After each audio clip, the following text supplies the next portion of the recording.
지구의 역습이 시작됐다 19, 18일을 공개합니다.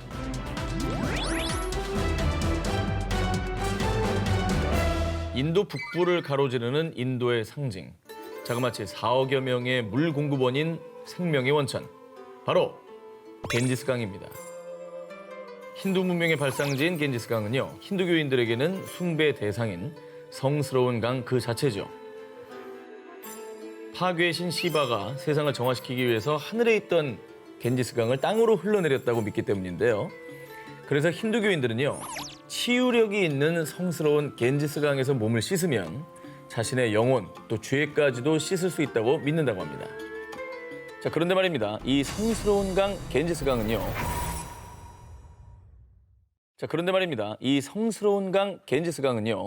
죽음의 강으로 전락해버린 지 오래라고 합니다. 인도 보건당국에 따르면 겐지스강에서 정기적으로 몸을 씻는 순례자의 50% 이상이 피부병과 위장장애 등의 질병을 앓고 있다고 전했는데요.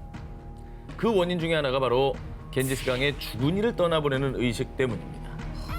힌두교인들은 겐지스강에 시신을 화장한 채 재를 뿌리면 죽은 사람이 좋은 세상에서 환생한다고 믿어서요. 강에 재를 뿌리고 있는데 이때 화장할 때 사용되는 화학재와 폐기물이 여과 없이 노출돼 강을 오염시키고 있다고 합니다. 이게 또 문제구나. 아, 그렇겠구나.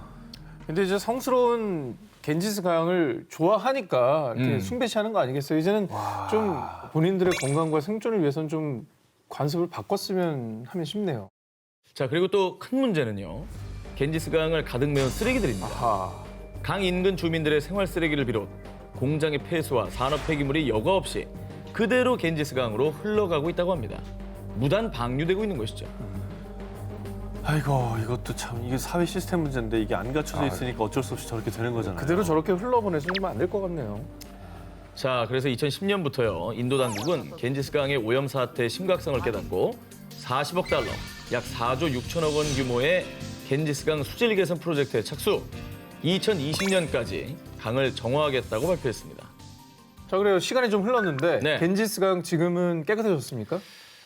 자, 그런데요. 안타깝게도 무려 2,500km에 이르는 겐지스강을 정화시키는 것은 결코 쉬운 일이 아니었습니다.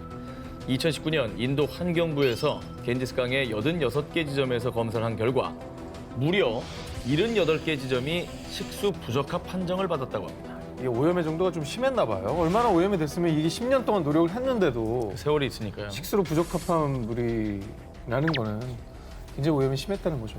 그래도 이 계속 오염되고 있는 이 어떤 그 현상이 턴어라운드 된다라고 느껴지기만 해도 약간은 좀 그래 10년 더 노력해보자 뭐 이런 마음이 들 텐데. 네, 그래도 뭐 포기할 수 없는 거 아니겠습니까? 민족의 강인데. 그럼요. 네, 계속해서 노력해야 될 것 같아요. 겐지스강만이 문제가 아니죠. 2016년 한 국제 환경단체 보고서에 따르면요. 라틴 아메리카 강의 4분의 1, 또 아시아 강의 절반이 심각하게 오염됐다고 합니다. 그래서 오염된 식수를 마시고 사망하는 사람이 매년 340만 명에 달한다고 합니다. 아이고. 정말 안타까운 일이죠. 우리 인류에게 있어서는 없어서 안 되는 게 또 물인데 이 깨끗한 물을 위해서 식수 아닌 강은 정말 우리가 스스로 지켜야 됩니다. 네. 그렇습니다. 지구의 역습이 시작됐다 19, 15일을 공개합니다. 인간이 우주에 쏘아 올린 재앙. 2018년 4월 1일 우주에서 지구를 향해 떨어지는 이것 때문에 전 세계가 긴장 상태에 돌입했습니다. 우주 위험 위기 경보를 주위에서 경계 단계로 높이고 추락 상황을 24시간 감시하고 있습니다. 뭐 해성? 해성. 네, 충돌, 운석 뭐 이런 건가요? 바로 지구에 추락한 폐인공위성 중국의 텐궁 1호 때문이었습니다. 그런데 텐궁 1호가 다행히 남태평양 칠레 앞바다에 떨어졌습니다. 정말 다행이죠. 생각해보세요. 도심 한복판에 저게 떨어졌다고 하면 거의 뭐 미사일이죠. 네, 어떻게 보면. 생각만 해도 정말 아찔하네요. 네. 진짜. 네. 실제로 1997년 미국의 델타 로켓에서 떨어진 약 15cm 길이의 우주 쓰레기가 미국 오클라호마주에 추락. 길을 걷던 한 여성의 어깨를 강타하는 정말 아찔한 일이 발생하기도 했습니다. 자, 그런데 진짜 우리가 염려해야 할 건 앞으로입니다. 현재까지 세계 각국에서 우주로 발사한 인공위성은 무려 5,500여 개입니다. 그중에 텐궁 1호처럼 앞으로도 수명을 다한 인공위성들이 이제는 우주 쓰레기가 돼서 인류를 위협할 수가 있는 것이죠. 그래서 제가 그 유럽 우주국의 예. 그 조사를 좀 봤는데요. 네네. 우주에 만약에 로켓 잔해, 저 우주에서 쓰던 부품 등이 넘쳐나는데 지름 1mm에서 1cm 크기는 약 1억 2,800만 개. 진짜 많다. 야, 엄청나게 떠다니 돌고 있을 거 아니에요, 지금도. 그리고 지름 10cm 이상의 우주 쓰레기는요. 34,000개가 넘는다고 합니다. 이게 무게로는 무려 8,800톤이 넘는다고 하는군요. 야, 진짜 많다. 우주 쓰레기가 그렇게 인간들이 많이 쏘아 올렸는지 몰랐어요. 그러니까요. 예. 그럼 이 우주 쓰레기 문제는 뭘 해결할 대책이 없는 거예요? 자, 다행히도 유럽 우주국에서 2025년에 우주에 수거 로봇을 보내 쓰레기를 수거하겠다는 계획을 발표했다고 합니다. 야, 저게 내가 생각한 건데 저게 현실화가 되는구나. 그걸 입 밖으로 꺼냈어야죠. 뻔뻔한 것만 늘어가지고 뭐 하는 거예요, 지금. 이거는 수거 로봇. 근본적인 대책이 안 돼요. 왜냐면 1억 개를 저 수거 로봇 하나가 할 수 있다고? 수거를 해도 그 수거한 애가 다시 돌아올 수가 없잖아요. 뭔 소리예요? 수거한 로봇이 무슨 소리예요? 그 우주에 왕복성도 있는데 콜롬비아 어릴 때 못 보셨어요? 왕복을 하겠죠. 우주 왕복성 있었잖아. 그 왕복을 한 게 어릴 때 닐 이후에 암스트롱이 가서 못 돌아왔나요? 어릴 때 가서 이후에 돌아왔잖아요. 왜 안 하고 있는지 알아요? 왜요? 실제로 그게 어렵기 때문입니다. 자, 그 실제로 왕복한 됐습니다. 게 20년 동안 없잖아요. 정말 달이 인류에 간 적이 없다고 믿는 거죠, 지금. 아니야. 난 자, 됐어요. 갔다고 믿어. 갔다고 다 믿는데. 됐고요. 제가 유일한 공대 오빠에게 기대했던 제가 잘못입니다. 지구의 역습이 시작됐다 19, 14위 공개합니다. 제주도에서 일어난 돌고래의 비극. 청정 지역으로 손꼽히며 수산자원의 보고로 우리 식탁을 책임진 곳 제주도 바다. 보물이죠, 보물. 제주도 가면 정말 먹을 생각밖에 안 나요. 너무 먹을 게 많아. 사회적으로서. 맞아. 그런데 이 제주도에서 정말 충격적인 일이 발생했는데요. 해양동물 생태보존연구소 연구원들이 드론으로 돌고래들을 관찰하던 중 저 돌고래 턱이 이상한데요? 왜? 턱이? 이상하게도 한 돌고래가 계속 입을 벌리고 있었습니다. 턱뼈가 부러진 것처럼 돼 있는데? 뭔가 턱이 이상하죠? 어머머. 지금 턱 모양이 완전히 바뀌었는데 악성 종양일 가능성이 좀 높아 보이지 않나 생각합니다. 흔히 말하는 암입니다. 왜 암에 걸렸지? 그것도 턱에? 돌고래가 왜 암에 걸려요? 네. 암으로 턱이 기형적으로 변한 돌고래.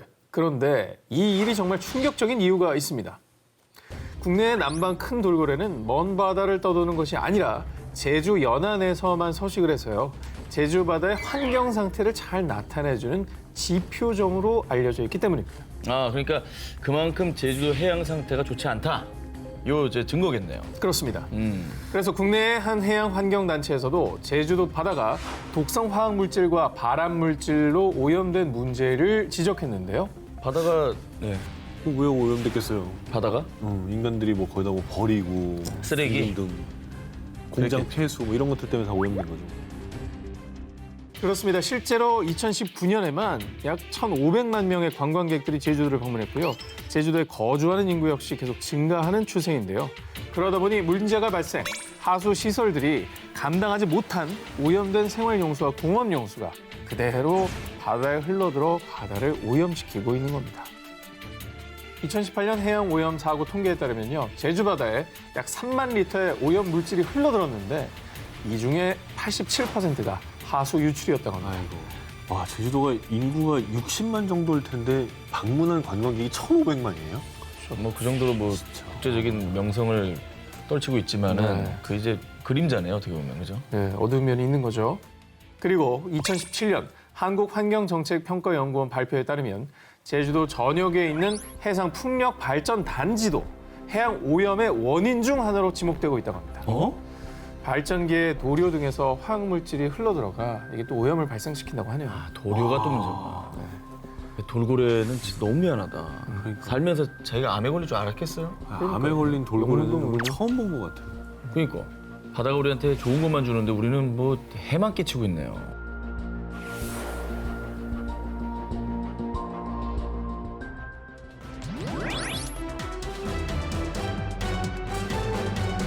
2017년 8월 인도네시아 무장한 군인과 경찰 100명 이상이 자바섬의 중부 도시 보올라이에 집결했는데요. 예전에 발리에 약간 폭탄 테러 있었던 적 있잖아요. 맞아. 혹시 뭐 테러리즘 뭐 이런 건가요? 그렇게 생각할 수 있죠. 네. 그러나 인도네시아가 전쟁을 선포한 상대는 바로 사람이 아닌 원숭이였습니다. 인도네시아가 원숭이와의 전쟁을 선포한 이후 약 2달 전부터 몇몇 원숭이들이 마을을 습격, 농작물뿐 아니라 사람이 사는 집까지 침입해 음식들을 마구 먹어치웠고요. 게다가 이 과정에서 원숭이가 사람들을 공격하기까지 한 겁니다. 한 80대 노인은 무려 40바늘 이상을 꿰매는 큰 부상을 입기도 했는데요.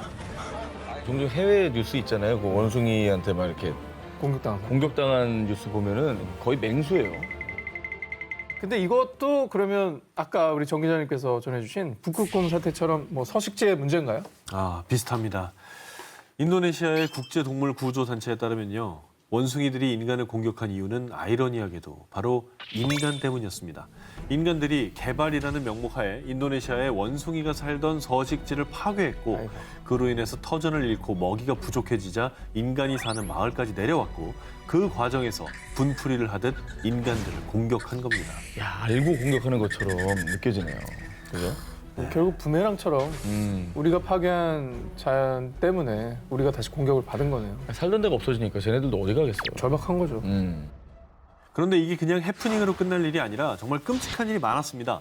2014년 우간다 산림지대에 위치한 카마자카 마을에서는요. 인간들에 의해 서식지를 잃은 침팬치가 마을에 내려와서 2살짜리 아이를 납치, 또 침팬치가 아이를 살해한 뒤 도망치는 충격적인 사건까지 있었다고 하고요.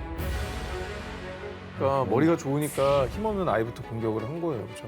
대화도 안 통하고. 무기력한 상대부터 공격을 당한 거죠. 인간과 원숭이와의 전쟁으로까지 문제화되는 게 한 마리의 원숭이가 공격을 받으면 그 원숭이가 여러 원숭이를 데리고 보복을 하러 온답니다. 즉 날이 갈수록 생존을 위협받은 원숭이들의 분노는 커지고 인간과의 갈등이 계속 더 진화하고 있는 것이죠. 무섭네요. 비록 늦었지만 뭐 동물과 인간이 함께 공존한 방법을 찾아야 되지 않을까요? 이렇게 계속 아이들이 다치고 사람이 죽어나가니까요. 그래서 어떤 방법들을 좀 생각해 볼 수 있을까요? 비슷한 서식지를 찾아서 그쪽에 이제 좀 이렇게 방사하는 방법? 그렇죠. 그런 것들이 좀 좋지 않을까. 근데 너무나 많이 방사하면 기존에 거기 살던 생태계가 또 위협받을 수 있으니까 좀 철저하게 연구한 어떤 전문가들의 조언을 받아서 그들의 서식 환경을 좀 보호해줘야 되는 운동을 꼭 해야 될 것 같아요. 다음 특종입니다. 2002년 인도 서벵골의 한 평화롭던 마을에 갑자기 출몰한 코끼리 한 마리가 논밭을 망치고 난동을 부렸습니다. 그래서 결국 주민이 쏜 총에 맞아 사살되는 사건이 발생했는데요. 아이고. 그런데 코끼리를 부검하는 과정에서 드러난 더 충격적인 사실. 왜? 코끼리의 위장 속에서 무려 17명의 인간 DNA가 검출된 겁니다. 잡아본 거예요? 17명을? 그런 거죠. 아니 제가 근데 알기로는 코끼리는 풀을 먹는 동물이거든요. 그렇죠. 네. 어? 인도에서만 매년 400여 명 이상이 코끼리에게 공격당해 사망. 코끼리의 끔찍한 광기가 계속되고 있는데요. 지난 2019년 11월에는 인도 동부 아삼주에 출몰한 코끼리가 사람을 공격해 마을 주민 5명이 사망. 이처럼 무자비하고 광폭한 코끼리의 모습에 테러리스트 오사마 빈 라덴이라는 이름까지 붙여졌는데요.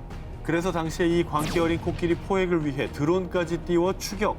11일 만에 가까스로 포획에 성공했다고 합니다. 충격적이네요. 그런데 대체 왜 순하기로 소문난 초식동물 코끼리가 사람을 공격하고 잡아먹기까지 하는 이런 광기 어린 식인 코끼리가 된 걸까요? 서식지를 잃은 뒤 먹을 것을 찾기 어려워진 코끼리가 인간을 공격하는 것으로 보입니다. 캐나다의 유명 동물학자 데이브 살모니는 이렇게 추측하고 있는데요. 도로 개설 등의 이유로 산을 깎고 부수고 무분별하게 개발한 인간들. 실제로 코끼리가 인간을 공격하는 일은 대부분 코끼리 복도라 불리는 코끼리의 이동 경로 내에서 빈번히 발생하고 있다고 합니다. 결국 식인 코끼리라는 오명을 씌운 건 바로 우리 인간. 코끼리의 광기는 자신들의 생존을 위협하자 살아남기 위한 마지막 처절한 몸부림이었던 거죠.